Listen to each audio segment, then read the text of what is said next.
أفلا يتدبرون القرآن. Bismillahirrahmanirrahim. Assalamualaikum warahmatullahi wabarakatuh. A'udzubillahi minasyaitonirrajim. Bismillahirrahmanirrahim. Asyhadu an la ilaha illallah wa asyhadu anna Muhammadar Rasulullah. Astagfirullahaladzim. Astagfirullahaladzim. Astagfirullahaladzim. La haula wala quwata illa billahil azim. Alhamdulillah, puji syukur kehadirat Gusti Allah. Pada hari ini kita bercengkrama dengan nikmat yang besar sekali, yang banyak sekali yang kita terima. Satu nikmat iman Islam, sehat walafiat. Salawat serta salam kita aturkan pada junjungan Nabi kita Nabi Muhammad SAW, dan semoga kita dalamnya. Alhamdulillah pada kesempatan ini kita tetap buka dengan Pak Yaya. Pak Yaya, iya, alhamdulillah. Semoga sehat selalu. Ya, alhamdulillah. Kita saling sharing, membuka pengalaman. Mungkin langsung aja. Semenjak Bapak masuk ini ajaran dari tahun 70. 70-an ya Pak ya? Iya. Alhamdulillah teman-teman. Berarti sedikit banyaknya sudah tahu sepak terjang Pak Boy itu sendiri, maupun ajaran dan pengalaman yang mungkin ya nggak tahu sudah tidak tertulis dengan pena kalau sudah begitu banyak. Amin. Ya mungkin sedikit banyaknya Bapak bisa menceritakan. Amin. Tunggu Pak. Amin. Assalamualaikum warahmatullahi wabarakatuh. Waalaikumsalam. Saudara-saudara seiman seia sekata dalam tema perjalanan kehidupan, memang kita sebagai manusia tak pernah lepas untuk menghadapi tantangan dalam kehidupan. Kalau kita merenung kembali ke masa-masa lalu, siapapun orangnya, yang namanya manusia itu tidak pernah lepas, selalu ada sebuah upaya yang memang dalam kehidupan ini tidak pernah akan lepas, yang selalu terikat dan terkait dengan tema-tema perjuangan. Salah satu perjuangan yang memang kita selalu dihayati, dikaji, dievaluasi, kita tidak pernah, tak akan pernah juga merencanakan hal-hal untuk kembali ke masa lalu, yang memang masa lalu itu penuh berbagai macam yang terjadi dikarenakan memang kita sebagai manusia kurangnya pendekatan kepada pembina-pembina yang berkaitan dengan tatanan keagamaan. Ya alhamdulillah kalau kita mengenang ke masa lalu, bukan dilihat dari perjalanan waktunya yang panjang, apalagi yang baru ketemu dengan waktu, itu juga sama aja. Kita sebagai tatapan muka atau jalinan kasih, tak lupa selalu kita berharap dan memohon kepada Yang Maha Kuasa diberikan sebuah kekuatan iman dan Islam untuk selalu mengikat dengan tatanan kehidupan yang penuh dengan keagamaan, yang mana memang selama ini kita telah tertata sedemikian rupa. Semoga dalam tatanan ini kita menemukan sebuah warna-warna yang Maha Kuasa memberikan petunjuknya, karena memang di dalam kehidupan kita ini selalu penuh dengan tantangan dan rintangan. Kalaulah memang ada kaitan dengan mengevaluasi dengan riwayat-riwayat sebagai tatanan keimanan, kita pun bukan mengkerdilkan sesuatu hal yang kita temukan dan kita rasakan, tapi sebagai manusiawi yang memang kita telah terikat dengan sebuah wadah kesucian, selalu kita menata dalam kehidupan itu dengan penuh kearifan. Disitulah kita selalu merenungkan bahasa sebuah lautan yang sangat dalam, walaupun memang mudah kita lihat, tapi makna yang terkandung dalam lautan itu begitu sangat dalam sekali. Maka dari itu, sebagai ikatan keikhwanan, mari kita sama-sama mengkaji, mengevaluasi sudah sejauh mana, dan memang kita selalu kita dibimbing, diarahkan, didoakan, dan mengharapkan selalu dalam rahmat yang maha kuasa agar supaya kita dalam perjuangan ini selalu nyampe kepada sebuah keharibaan yang semua orang mengharapkan hal itu. Sesuatu hal yang memang kita sering ketemu dengan para ikhwan, selalu ada sebuah tema-tema silaturahmi, perkenalan untuk saling tanya jawab. Untuknya, memang kita tidak pernah lepas dalam harmoni kehidupan. Itu harus dijalin dengan kesederhanaan.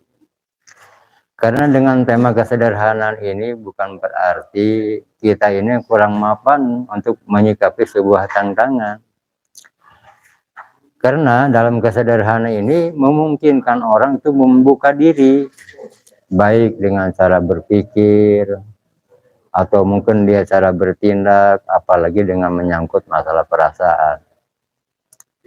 Dalam kaidah-kaidah perasaan inilah yang memang serba kompleks ya. Kita tidak pernah membayangkan sejauh ini kalau kita lihat ke masa lalu. Kita hanya terikat dalam tatanan-tatanan secara tradisi atau mungkin juga yang berkaitan dengan budaya. Seseorang ketika telah menyatakan beragama, seakan-akan merasa cukup bahwa statusnya itu sudah punya pegangan. Ternyata begitu sangat luasnya kehidupan ini. Maka dari itu dalam tema-tema sebuah pendekatan kepada saudara-saudara dalam menyikapi sebuah tantangan hidup, ada warna-warni yang memang gitu, apa itu sengaja atau tidak sengaja. Dengan tema ukhuwah inilah memungkinkan kita bisa menempatkan posisinya di dalam mengevaluasi apa makna-makna yang terkandung dari kaitan sebuah perjuangan dalam hidup. Karena dalam perjuangan hidup ini bukan hanya sekedar kita mengenang masa lalu kepada perjuangan-perjuangan dari nenek moyang kita, termasuk dari keadaan-keadaan masa lalu dari peranan-peranan para nabi dan rasul. Itu semua juga tidak lepas berkaitan dengan perjuangan-perjuangan dengan penuh kesucian. Dari hal-hal kesucian inilah terbetik sebuah pengalaman. Kadang kita juga kalau nggak diungkapkan seolah-olah kita takut menceritakan sesuatu pengalaman, apa ini dikatakan benar atau tidak. Tapi ketika kita dibicarakan seolah-olah kita seakan-akan mendahului sesuatu keadaan yang kadang-kadang tidak sama seperti apa yang dikait-kaitkan dengan sebuah tema sejarah atau mungkin juga perjalanan para nabi dan rasul. Tapi alhamdulillah wa syukurillah, dengan adanya sebuah tatanan silaturahmi, ternyata apa yang dimaksud praduga-praduga inilah sebagai dinamika kehidupan yang tak akan pernah lepas terhadap berbagai macam tema kehidupan itu. Jadi apapun memang setiap hidup itu kita tidak pernah akan ada timbul sebuah sesuatu hal yang merasa disesali, walaupun penyesalan itu ada. Karena apa? Karena sebab dan akibat ini sebuah pasangan, bagaikan antara siang dan malam, antara gelap dan terang. Yang Maha Kuasa menciptakan sebuah sarana dalam keseimbangan. Artinya kita sebagai manusia sangat terikat dan membutuhkan sebuah warna dan keadaan. Dalam hal inilah maka setiap kita bertemu dengan saudara-saudara seia sekata selalu menyambungkan silaturahmi penuh dengan rasa kehormatan. Semoga dalam penghormatan inilah ada momen-momen yang terpantu untuk merubah sebuah suasana dan keadaan yang memang zaman selalu berubah-ubah dengan keadaan-keadaan yang menantang. Baik itu yang menyangkut masalah kesehatan, menyangkut masalah pendidikan, menyangkut masalah ekonomi. Ini pun bukan hanya sebagai kewajiban pemerintah, tapi kita sebagai manusia bagaimanapun merasa kita ada keharusan yang harus betul, mempunyai jiwa pejuang yang betul-betul tangguh, pejuang yang penuh dengan dedikasi, pejuang yang memang penuh sebuah pengharapan kepada Yang Maha Kuasa yang selalu mengikat dan terikat, memohon petunjuknya, memohon perlindungannya, memohon pengampunannya. Nah, maka dari itu kita pun selalu ingat kepada Pak Guron. Pernah satu waktu Pak Guron itu mewasiatkan kepada saya, padahal hal itu yang sudah biasa rutinitas. Dia bilang begini, Jang, kalau mencuci lantai itu lapnya itu harus yang bersih, gitu. Karena kita berhadapan dengan hal-hal kekotoran-kekotoran yang semua di tiap lubuknya itu ya namanya juga noda. Maka dibutuhkan kebersihannya dulu. Nah, saya juga kaget kalau sebelumnya itu, padahal yang namanya elap itu enggak punya nilai-nilai apa sih gitu. Namanya juga elap, kalau dibilang kotor juga udah biasa. Tapi ini selalu ada identik dengan kaitan kebersihan. Nah, sejak itu saya merenung dan berpikir, walaupun yang namanya elap, kalau kita tempatkan ke posisi sebagai kewajibannya, Allahu Akbar, Allahu Akbar, Allahu Akbar. Ini sama dengan kita merenungkan kepada perjalanan kehidupan sebagai manusia. Kita terlahir dalam keadaan memang kita mempunyai kedudukan sebagai fitrah, keadaan suci. Gitu. Bisa dimengerti. Nah, ketika kita mulai proses pertumbuhan, barulah kita mengenal apa yang dimaksud dalam mengenai masalah noda dan dosa. Maka kembali kepada kaitan rutinitas dalam kehidupan sehari-hari, seorang Pak Guron, seorang sepuh yang memberikan pengarahan begitu sangat bijaknya, hanya sekedar kain untuk mencuci lantai harus berangkat dari nilai kesucian, kebersihan. Suci dalam arti di sini tertanam dan semangat untuk mengikuti sebuah pengarahan. Bersihnya karena memang di sini ada berkaitan dengan sebuah penilaian, baik yang nilainya dalam arti individu merasa nyaman maupun penghormatan terhadap penilaian orang. Jadi walaupun kita hanya sebatas kain, ternyata mempengaruhi sebuah nilai-nilai perjuangan yang luar biasa. Dari situlah saya berangkat merenung dan melakukan sesuatu perubahan-perubahan yang mendasar. Apakah itu dalam sebuah pemikiran, apakah itu sebuah tindakan, apalagi yang menyangkut perasaan. Nah, dari semua itulah saudara-saudara yang seia sekata di dalam pembinaan keagamaan, di dalam keikhwanan, mari kita sama-sama mengupayakan sebuah peningkatan keimanan dan ketakwaan, agar semua dalam hari-hari kita melalui dalam hidup ini, kita merasa selalu Yang Maha Kuasa itu memperhatikan kita, dan kita pun merasakan bahwa kita sedang diperhatikan. Salah satunya kiat itu yang pertama. Yang kedua, kalau kita melihat sebuah rutinitas, kita satu minggu kita diterpa dengan tema-tema, ada kegiatan aktivitas sebuah kegiatan spiritualnya, ada malam Jumat, ada malam Sabtu. Nah ini juga memang kita membutuhkan konsisten di dalam kajian-kajian agar supaya apa yang diutarakan mengenai masalah petunjuk, baik itu dari sisi Alkitab maupun dari sebuah renungan-renungan kesesian yang selalu dikumandangkan dengan tema-tema cahaya iman, apalagi pengalaman-pengalaman sepuh yang selalu punya pengalaman sendiri, itu dasarnya sama sama cuma menyampaikan sebuah keharibaan yang maha kuasa agar supaya kita selalu dalam pengampunannya, dalam perlindungannya, dan semua mendapatkan sebuah anugerah dari rahmatan fil alamin yang mana selama ini memang kita tidak pernah lepas untuk selalu bermohon kepada yang maha kuasa.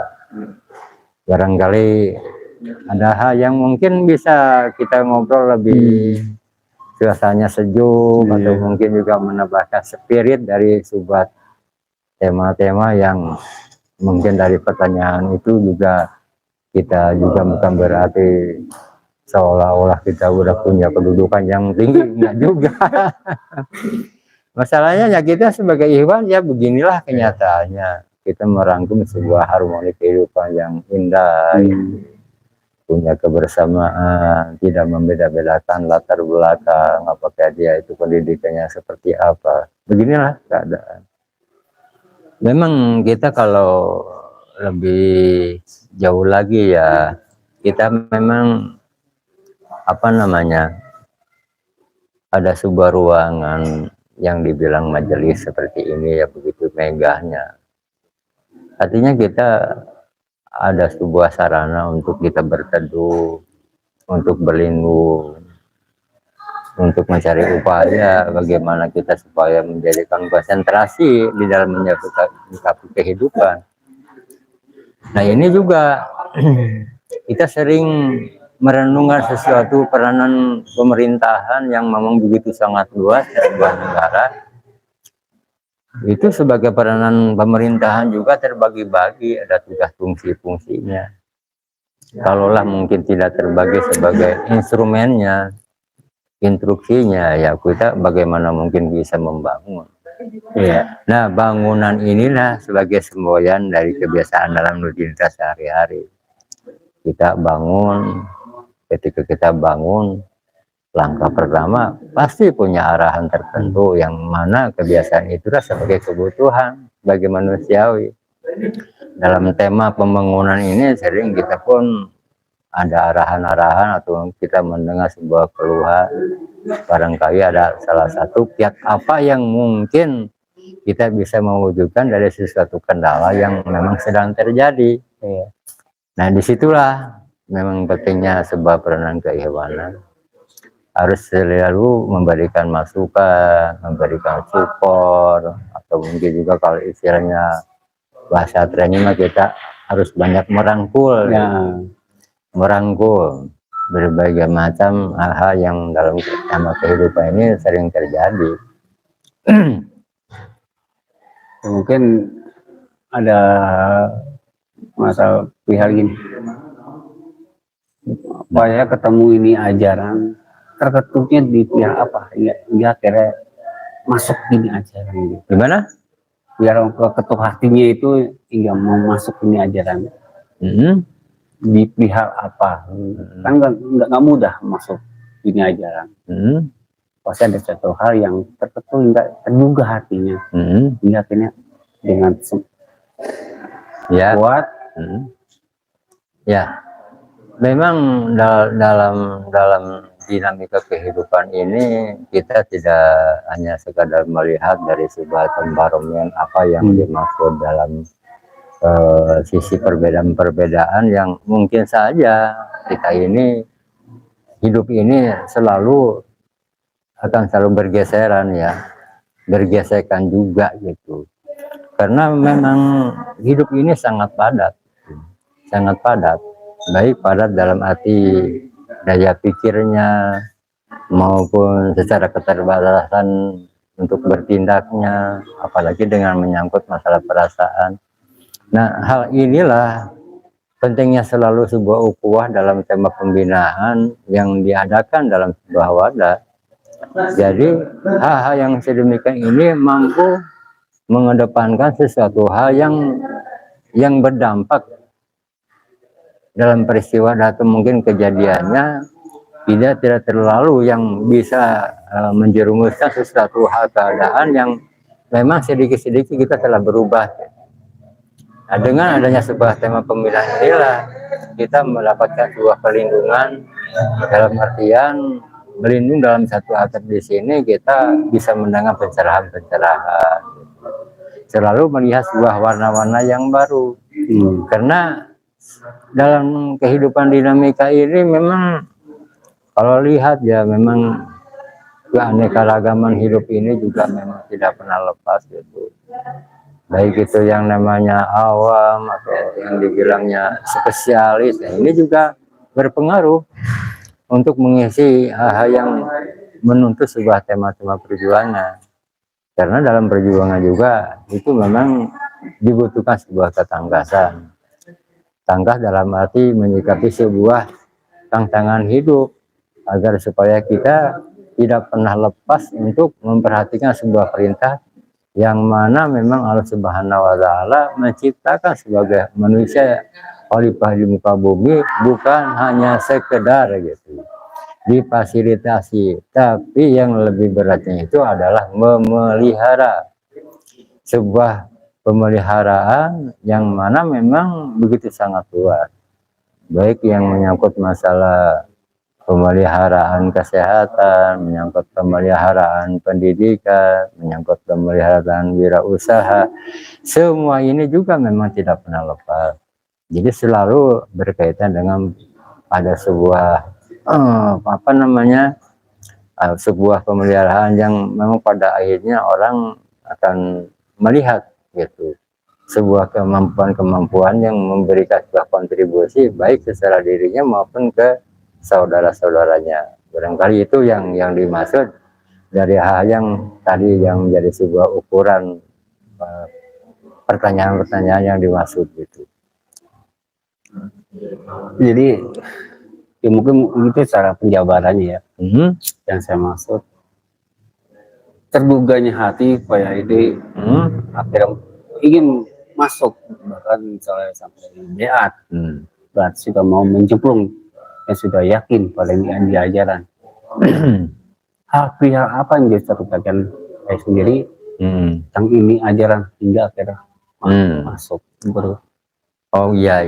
Nah inilah yang memang selalu berkaitan dengan masa lalu ya, kaitan dengan sebuah penggugahnya perasaan atau mungkin perubahan keadaan akhlak itu memang sebagai syarat utama awal kita mengevaluasi dari sebuah riwayat perjalanan hidup.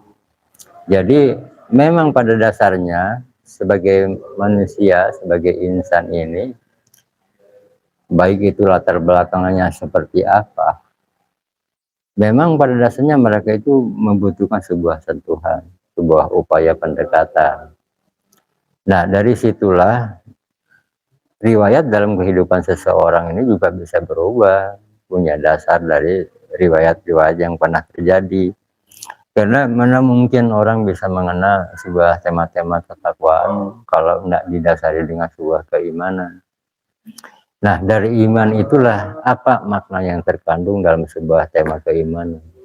Karena keimanan ini sudah terangkum. Sudah terangkum, ada yang namanya rukun iman, ada yang namanya rukun Islam. Nah kalau kembali komitmen kepada masalah rukun, artinya kita telah berhadapan sebuah persyaratan yang keharusannya memang tidak bisa ditawar. Salah satunya pun nggak boleh ada yang kurang. Artinya kita harus berangkat dari situ. Nah ketika kita mengenal sebuah standaran vertikal mengenai masalah kita pemberangkatan dari awal, kita bisa merasakan perubahannya. Apa yang terkandung di dalam tema-tema sebuah keimanan yang pada akhirnya orang bisa merubah keadaan sampai masuk ke jenjang ketakwaan.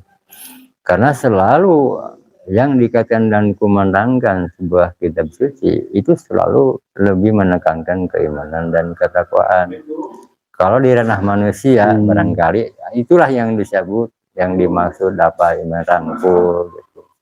Merangkum sebuah tema-tema kehidupan supaya mereka ada perubahan-perubahan yang berkaitan sebuah latar belakang yang mana mereka bisa mencakup sebuah melihat dan memahami sejak awal dia berubah, disitulah dia mencatat sebuah perubahannya. Barangkali itu yang dimaksud masyarakat tanah itu. Dan untuk masalah yang sosok sendiri Pak Guru itu untuk pandangan Paya itu seperti apa? Nah, kalau kita melihat sosok ya, beliau ini kalau lihat saya seorang sosoknya ini penuh dengan kesederhanaan, artinya sederhana sekali, tidak menampilkan seorang ilmuwan, seorang yang spiritual yang sangat tinggi, sederhana sekali. Saya seumur hidup itu baru waktu itu mengalami pertemuan yang luar biasa. Kenapa dibilang luar biasa? Karena waktu itu tidak pernah mengenal sebuah luar biasa. Cuman ada sebuah kekagetan ya, ketika saya melihat dari sorot wajahnya, gitu, mendengar suaranya, gitu. Termasuk ada hal-hal yang berkaitan secara individual mempengaruhi sebuah jiwa yang luar biasa. Seolah-olah saya diberikan sebuah peristiwa yang oleh Yang Maha Kuasa ini diberi pengertian yang luar biasa. Dari mulai masuk ruangan sampai ke duduk sampai menyangkut perasaan, kenapa sih jadi begini? Gitu. Nah, begitu saya mulai dipertanyakan dari mana, ada maksud apa, gitu. Di situ saya menatap dengan penuh keheningan, penuh kesejukan. Jadi saya itu bisa membedakan dari hari-hari atau mungkin waktu-waktu yang pernah sebelumnya ketemu. Di sinilah pertemuan yang luar biasa. Gitu. Sampai pada akhirnya saya menemukan sosok yang merasa nyaman dan aman dan tidak pernah merasa terbebani. Artinya kita biasa aja, seperti kita punya orang tua yang orang tua ini sangat arif dan bijak gitu. Tak pernah menanamkan sebuah daya pikir yang mumet atau merasa kebingungan. Nah, ada itu. Yang ada itu hanya kita merasa nyaman aja. Nah, dari situlah kita bersyukur kepada Yang Maha Kuasa. Sampai satu saat begitu saya mengenang ada peristiwa, mengenang kalimat syahadat dikumandangkan, padahal saya sering mengumandangkan syahadat itu biasa-biasa aja, cuman hanya ada kata-kata, ada suara. Tapi waktu itu begitu syahadat dikumandangkan, kenapa bumi alam ini berputar? Bumi jadi di atas, gitu, langit ada di bawah. Nah, saya nggak habis pikir. Kalau saya bertanya, siapa yang wajibnya menjawab dengan hal peristiwa itu? Ya, akhirnya saya merenung kepada Yang Maha Kuasa, apa makna yang dibalik terkandung itu. Nah, akhirnya saya mengerti. Pengertian inilah yang saya raju selama saya bertemu dengan Pak Guru. Alhamdulillah sampai sekarang saya masih eksis, tidak pernah membiarkan waktu dibuang percuma dalam artian kecuali kalau dalam sakit ada keperluan mendesak, ya itulah saya selalu konsekuen gitu melakukan hal ini. Biasanya begitu. Memang kalau bicara sosok ya, saya sendiri ada yang bisa katakan junior ya, jauh lah apa ya. Makanya kita sharing ini yaitu. Ya betul. Nah, itu dari sosok, dari segi ajar sendiri, ya saya mungkin sudah pastikan sudah merasa juga banyak lah, sedikit banyak kayak menyerap apa menjadi sosok Pak Guru itu sendiri buat Paya ya. Nah, yang saya tanyakan, ini ajaran kita kok untuk pandang umum kan mungkin bla bla bla gitu aja gitu ya. Nah, untuk pandangan Paya sendiri tentang ajaran ini bagaimana? Dia punya suatu keyakinan sendiri akan sendiri. Yang melihat dari sosok kah, atau mulai dari ajaran itu sendiri, atau dari dua-duanya? Jadi memang kalau kita selalu membicarakan menyangkut masalah katakanlah mungkin ini ada kaitan dengan sebuah kebesaran ya, sebuah kebesaran. Kita pun memang tidak menutup diri kan. Sesuatu anugerah yang Maha Kuasa diberikan kepada hambanya, yang memang hambanya ini selalu taat dan patuh, itu satu saat apa yang pernah terjadi kepada baginda Rasul dan para sahabatnya pun akan ada kaitan selalu gitu, tidak akan pernah sepi, selalu amanahnya itu akan tersambung. Nah, mungkin pengalaman Buya juga atas kerja dan pengabdiannya itu yang mungkin terjadi hal seperti itu juga memang tidak bentuk kemungkinan dan akan mengakar kepada ikhwan-ikhwannya juga. Kenapa? Karena memang sebagai ikhwan juga tidak membedakan apa itu ikhwan sebagai anak didik dengan ada sebagai pembina, adanya orang tua. Karena regenerasi ini sebagai fitrahnya manusia yang telah diemban oleh Yang Maha Kuasa kepada instruksinya, kepada makhluknya. Nah, disitulah kita sebagai katakanlah mungkin karena ada bahasa-bahasa yang mengenai masalah senior dan junior. Ini sebagai fase. Sebetulnya masalah soal kualitas dan kuantitasnya juga memang itu sebagai dinamika kehidupan. Tidak ada ya. Iya, memang kalau memang terjadi hal seperti itu ya biasa. Memang tantangan hidup itu dibutuhkan seorang kepemimpinan. Karena pemimpin itu bagaikan sebuah kepala ya yang memang inetik sekali gitu dengan sikap-sikap yang harus dipertanggungjawabkan. Karena martabat dan kedudukan manusia ini bisa dilihat kalau istilahnya kepala ini punya pengaruhnya memang sangat kuat, ya mau tidak mau. Karena segala kontribusi akan masuk ke kepala sebagai daya pikir, dan disitulah permulaan awal manusia mengenal sebagai pertanggungjawaban. Walaupun memang di dalam jiwa manusia ini ada kata hati gitu sebagai respon yang berkaitan dengan pengerjaan-pengerjaan kepala, tapi selalu kepala di sini sebagai instrumen yang mana memang ada kaitan dinamika kehidupan.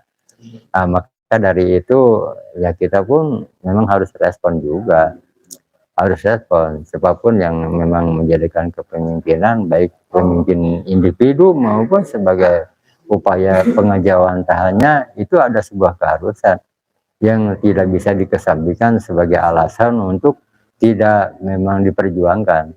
Karena tadi juga sudah dibilang bahwa hidup ini adalah perjuangan. Ketika perjuangan sebagai landasan hidup, ya kita tidak bisa ada istilahnya dianggap yang tidak jadi renungan atau jadi rincian, karena hidup ini adalah perjuangan. Apapun bentuknya, perjuangan selalu lebih mengedepankan sebuah upaya. Begitu ceritanya. Dengan keyakinan Buya sendiri ya, Kristen tahun 70 masukin ajaran, dia punya sosok itu Buron seorang, ya bisa katakan seorang tua lah, seorang guru lah. Kalau guru kan ada bahasa bekas guru. Kalau orang tua tidak ada bekas orang tua gitu. Mungkin ada pengalaman di antara bisa katakan rahasia Buya sendiri atau bisa dipublikasikan. Berbagilah, berbuka pengalaman selama masuk ini ajaran nih, dan keyakinan dengan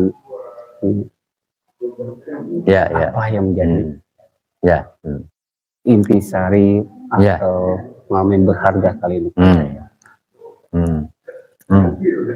Ada yang berkaitan sebuah pengalaman yang berkaitan dengan katakanlah tadi yang mewakili sebuah ajaran ya. Malah kalau kita mewakili pada umumnya orang bertanya gitu, pembinaan apa saja yang ada di dalam YPPAI itu yang sering diajarkan gitu. Saya cuma cukup sederhana aja mewakili pertanyaan mereka, atau mungkin kalau kita sekarang sudah jadi Iwan akan lebih sudut pandangnya kepada pengalaman. Itu bedanya. Kalau kita bicara menyangkut masalah pengalaman, apa yang terjadi terhadap tema-tema yang pernah kita dialami, karena seorang publik figur itu kalau kita berkaitan dengan tema akhlak itu ternyata mampu mengedepankan sebuah perubahan secara totalitas gitu. Nah inilah yang dimaksud bahwa standar keimanan itu mulai awal ditanamkan sebuah benih dari kebijakan yang luar biasa kalau dilihat dari sebuah pengalaman.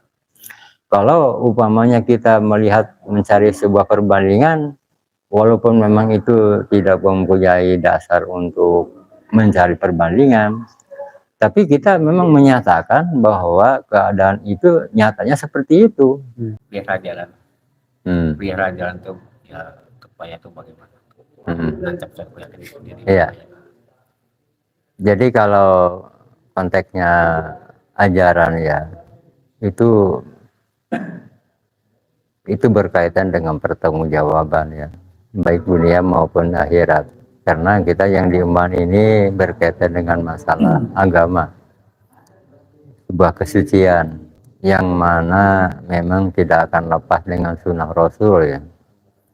Jadi kalau kita lihat dari sisi sunnah Rasul ini bukan hanya sekedar dari apa yang diceritakan pengalaman, tapi lebih mendekatkan diri dalam kaitannya keimanan dan ketakwaan.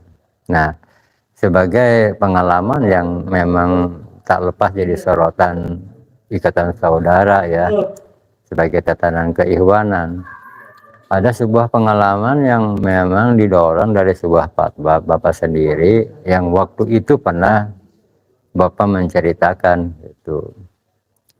Jadi perumpamaan orang yang tenggelam itu sulit untuk menyelamatkan diri, itu pasti bakal berkorban dia. Tapi orang yang menyelami kedalaman, ya artinya bisa aja kedalaman atau itu kolam atau apalagi lautan. Kita melihat sebuah lautan yang dalam, itu pasti menggunakan sebuah daya upaya, dalam arti kita mempersiapkan diri untuk menyelami sebuah kedalaman. Nah itulah kaitan yang berkenan dengan sebuah tema ajaran. Jadi ajaran bukan hanya sekedar kita mendengar sebuah fatwa, tapi lebih cenderung kepada nurani yang mana kedalaman hati ini kita memperhatikan sebuah seluk-beluknya dalam kehidupan, di dalam kehidupan sehari-hari atau mungkin yang pemberangkatan kepercayaannya itu. Apa saja yang bentuk kepercayaan masa lalu dan kepercayaan sekarang yang telah berubah keadaannya, maka di situ akan berbentuk sebuah pengalaman, baik pengalaman itu secara batiniah maupun pengalaman sebuah peranan akhlak. Nah, yang saya cerna atau yang saya utarakan, pernah dari kata Bapak itu pernah mengutarakan, bawalah orang-orang yang didolim dan orang-orang yang suka mendolimi. Nah, dari sebuah dua kata itulah saya pernah mengalami sebuah perjalanan selama 3 tahun nggak ketemu dengan Bapak.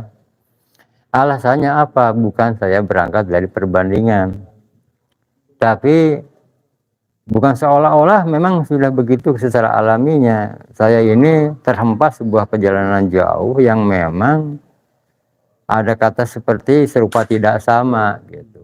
Kenapa dibilang serupa tidak sama?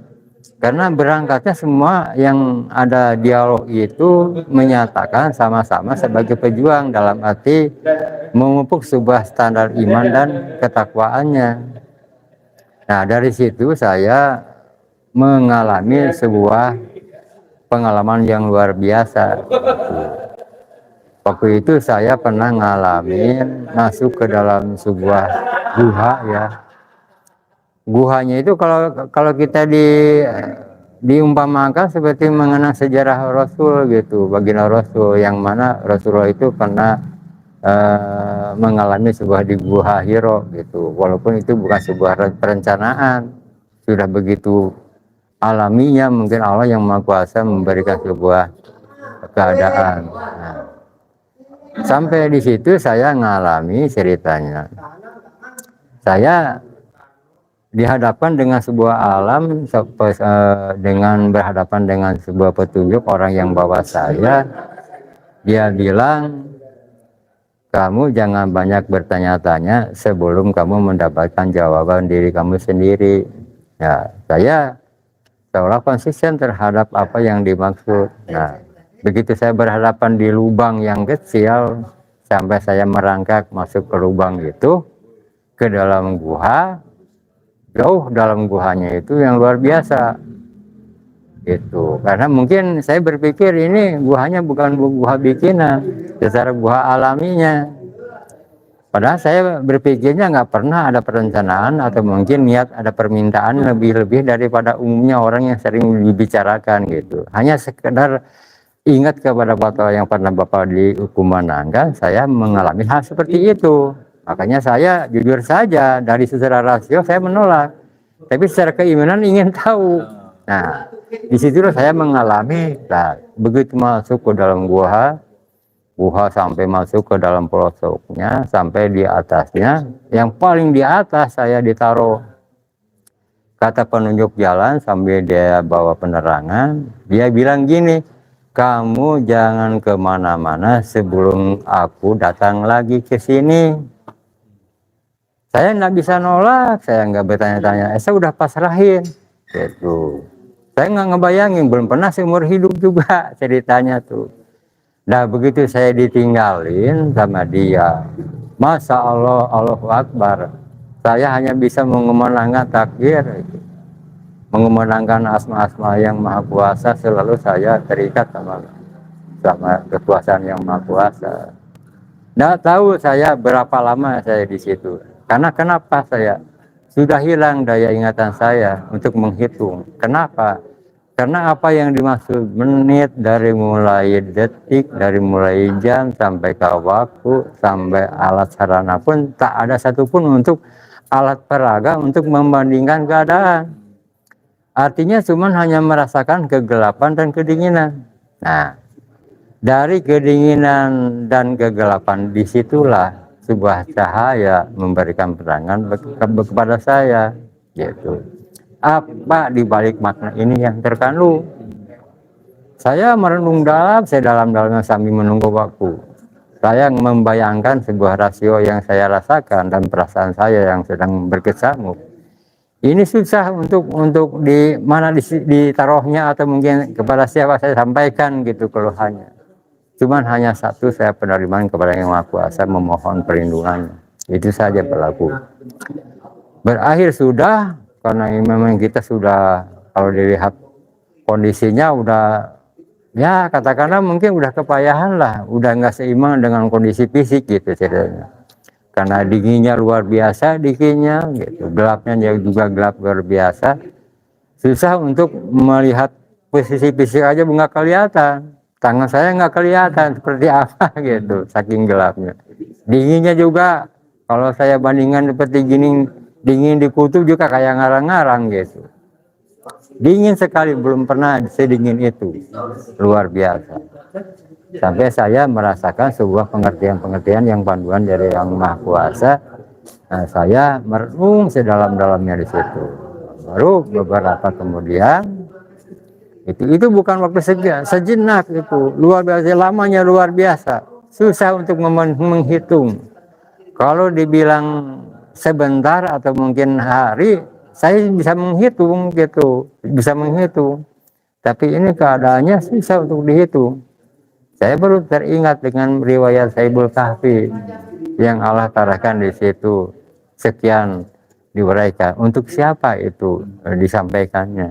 Sekalipun beliau itu mengalami hal yang dihitungi oleh Yang Maha Kuasa sekian tahunnya gitu. Tapi kira yang menerima imbasnya untuk lebih menerjemahkan sebuah kajian dan pengalaman, seolah-olah kita ini diarahkan seperti yang terjadi dalam pesisir Saibul Kahfi. Begitu saya dapat jemputan, bahagianya luar biasa, sampai hampir nggak bisa berdiri saya itu. Fisik saya sudah nggak bisa berdiri. Entah mungkin kelaparan atau mungkin karena faktor kedinginan. Karena ruangan di situ, di samping juga di dinginnya nggak ada udara, udah gelapnya luar biasa gitu. Cuman hewan-hewan melata yang ada, apalagi kelelawar itu penuh. Pokoknya kalau rahasia saya itu akan menolak aja kalau masih masih terbina oleh sebuah pembinaan yang sebelumnya kita pasti akan ada penolakan. Tapi ini enggak, mungkin terikat dengan fatwa yang Bapak tadi, merasuk ke dalam jiwanya, harus mengalami, ya terjadilah hal seperti itu. Begitu keluar pas bulan purnama, saya keluar dari gua, bulan purnama saya sujud syukur. Nah, disitulah saya sujud syukurnya ini mengalami sebuah syukur yang luar biasa gitu. Kehidupan itu seperti apa gitu. Saya merasa ada sesuatu hal yang berubah dalam jiwa saya. Ya pada akhirnya saya seolah-olah mengalami perubahannya drastis, seperti mengenal kepada permasalahan-permasalahan yang orang yang datang gitu ceritanya. Seperti memahami ya. Saya jalanin aja, jalanin. Nah, pas waktu dijalanin waktu berputar begitu lama dengan Bapak nggak ketemu, akhirnya ada yang mempertanyakan mengenai masalah soal kenapa saya dalam sholat ini seperti ada yang kurang nyaman gitu, ada yang kurang nyaman. Apa ini gitu? Ya pada akhirnya saya balik lagi ke Bapak, ketemu dengan Bapak gitu. Sampai pernah ditegur sama Pak Haji Dion waktu itu. Dia juga kaget. Ini ya bukan? Iya, kenapa Pak Haji? Kok beda sekali katanya. Ya nggak apa-apa, mungkin kelamaan nggak ketemu. Gitu. Biasa-biasa aja. Nah, udah begitu ketemu dengan Bapak dalam malamnya itu nggak bejang. Itu dalam bejangnya itu bercerita, kalau saja punya ayam belum ditempatkan di kurungan ayam gitu, walaupun pelungnya sama sejenis, maka kurungannya itu akan rusak karena berseteru walaupun sama, apalagi berbeda dengan jenisnya. Nah, apalagi berbeda jenisnya gitu. Oh iya, saya merasakan. Bapak mengetahui gejolak batin saya. Ya pada akhirnya saya balik lagi ke Pak Haji Dio. Pak Haji, saya dapat informasi dari Bapak dengan Pak Prof seperti ini. Kalau saya nggak mengutarakan apa yang dimaksud perasaan saya tidak akan tuntas. Tolong ceritakan, adakah riwayat zaman para nabi atau para rasul itu ada sahabat yang belot terhadap tugasnya, apa-apa yang dialaminya tidak sesuai? Ada enggak? Harus balik lagi kembali ke fitrahnya. Ada ya katanya. Ada ceritanya. Oh jadi kesimpulannya saya harus kembali ke ikhwan lagi. Dalam arti kita bayatan. Benar. Kamu harus bayatan lagi. Kalau kamu nggak bayatan lagi, kamu tidak akan sempurna, dalam arti tidak kembali ke asal usul. Supaya apa yang menjadikan hambatan kelar lagi gitu. Maka saya balik lagi ke Bapak. Saya bilang ke Bapak, Pak, saya mohon dengan kebijakan Bapak, saya mau merasakan sebuah keteladanan saya selama 3 tahun. Saya mau ikhwan lagi, mau dibayat lagi. Ya nggak apa-apa, lakukan aja sesuai apa yang kamu alami. Sambil bawa perabotannya yang selama 3 tahun. Ada dokumennya, ada pusaka-pusaka yang hasil rampasan, padahal itu hasil rampasan, bukan saya yang nyari. Sama seperti Bapak lagi praktek gitu, saya juga ngalamin di Bandung, dibawa pakai karung. Nih Pak, oleh-oleh saya selama 3 tahun nggak ketemu Bapak, bawa ini. Nah itulah Bapak menceritakan sebuah pengalaman apa yang dimaksud orang yang tenggelam dan orang yang menyelami, berbeda posisinya. Jadi mungkin yang namanya pengalaman apa yang Pak Yaya alami ini sebagai sebuah momen yang tak pernah terlupakan. Sampai akhirnya Pak Yaya bisa membaca hikmah di balik wudhu itu sebagai tanda awal untuk kembali ke posisi.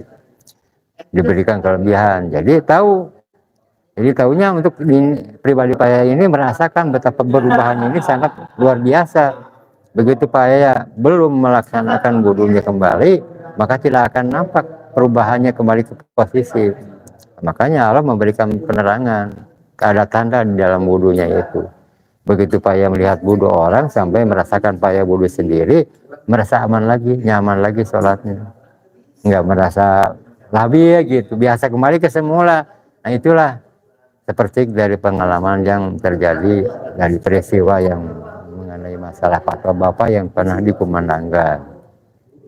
Moga-moga aja pengalaman ini sebagai kontribusi untuk lebih mewaspadai atau memahami bahwasanya kita meniti dari sebuah ajaran ini bukan hanya sekedar untuk ramainya banyak orang masuk atau terpengaruh, karena Bapak juga telah manut dari awalnya juga memberikan sebuah arahan, dipertanyakan dulu waktu datang tujuannya ini apakah terpaksa atau mungkin ada kepentingan apa.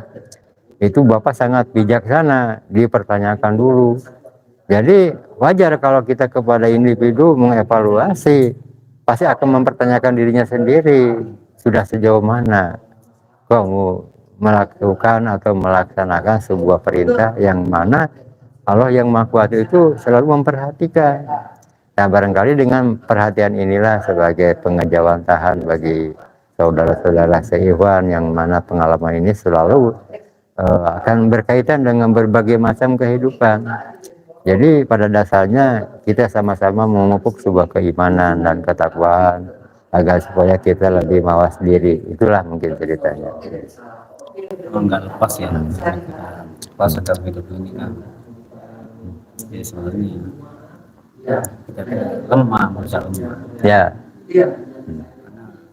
Bagi orang masa kuat itu ya, mereka itu orang yang sombong. Ya, ya. Karena mudah terpincin.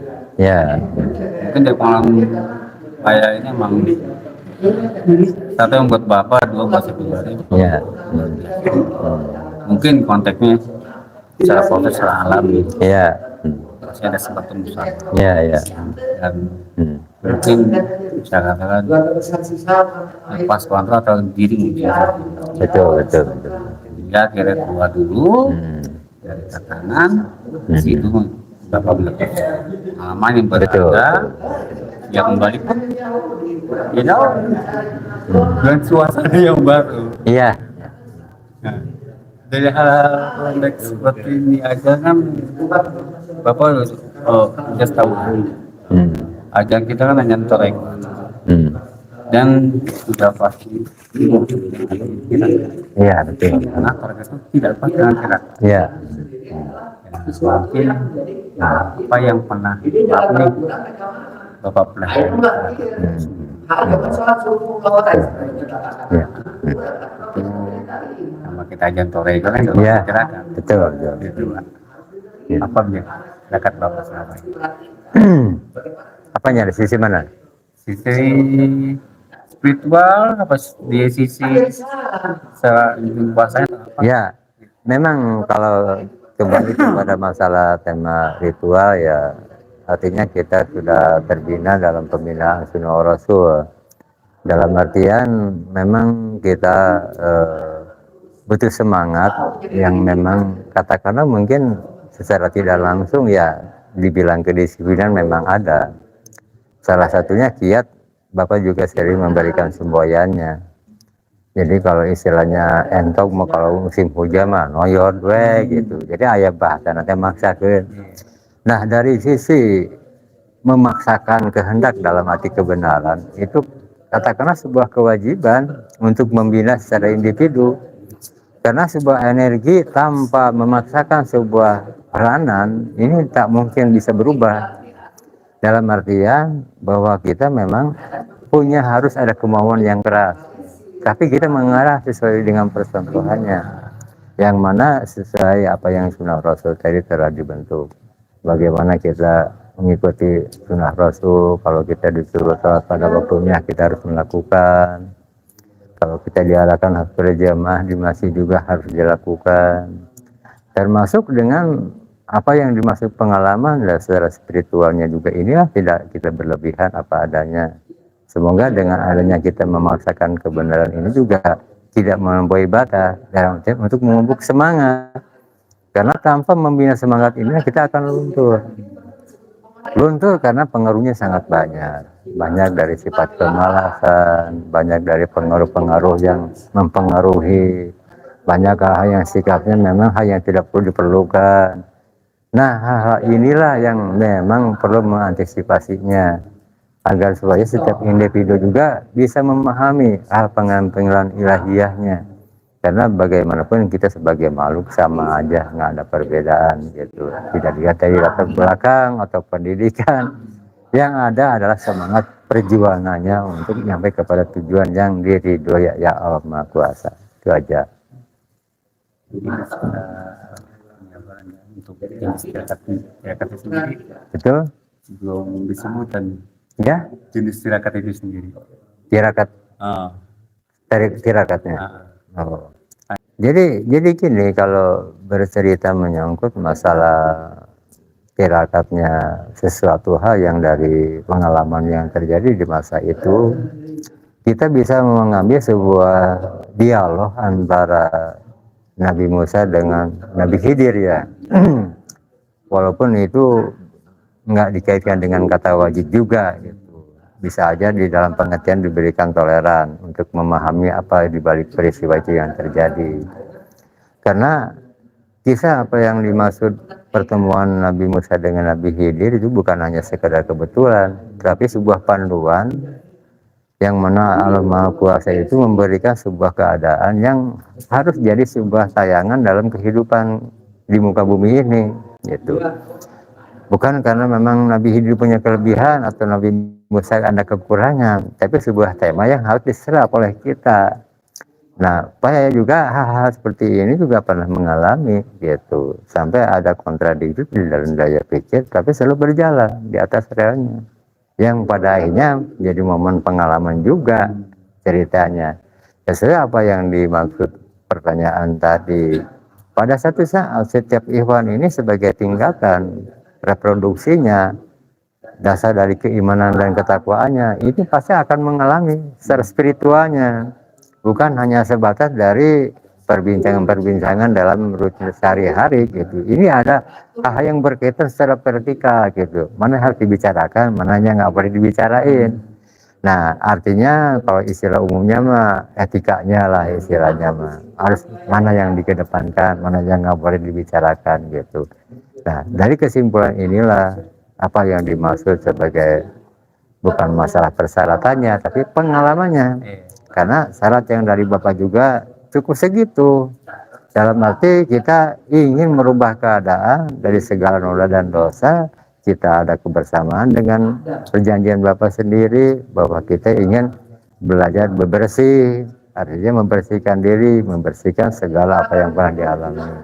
Nah, itu barangkali yang berkaitan sebuah pengalaman untuk masukan sebagai semangat-semangat untuk iwan-iwan semua.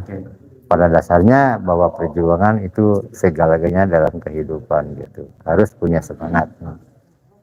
Oke, sebelum akhir Ya, mungkin ada tip atau buat motivasi buat kita semua. untuk tips semua para iwan semua, apa yang dimaksud yang udah lama, yang baru masuk, apalagi yang baru masuk juga memang itu harapannya nggak usah sungkan-sungkan untuk selalu memohon kepada Yang Maha Kuasa diberikan kekuatan, kesabaran dan keikhlasannya. Karena hal ini memang tidak ada jalan lagi kalau kita membandingkan sebuah jalan malah yang paling terbaik. Inilah jalan yang utama untuk Anda semua, sebagaimana Anda menemukan sebuah petunjuk yang sangat-sangat luar biasa kalau diumpamakan kita melihat ke belakang gitu. Moga-moga aja dengan masukan dan dukungan dari Pak yang pernah mengalami memberikan semangat untuk semangat berjuang. Terus kita saling mengikat untuk kebersamaan, mengisi pengajian, tak pernah kita mengabaikannya. Kita usahakan bersama-sama. Amin. Semoga kita mendapatkan ridhonya. Bagaimana untuk perempuan sering atau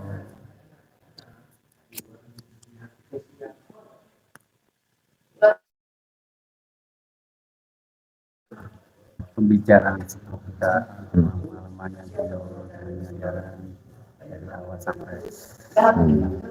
mudah-mudahan bisa motivasi buat kita semua. Hmm. Ya, Hmm. Amin. Coba ya. Amin. Roti, Pak, ya. Amin. Alhamdulillah.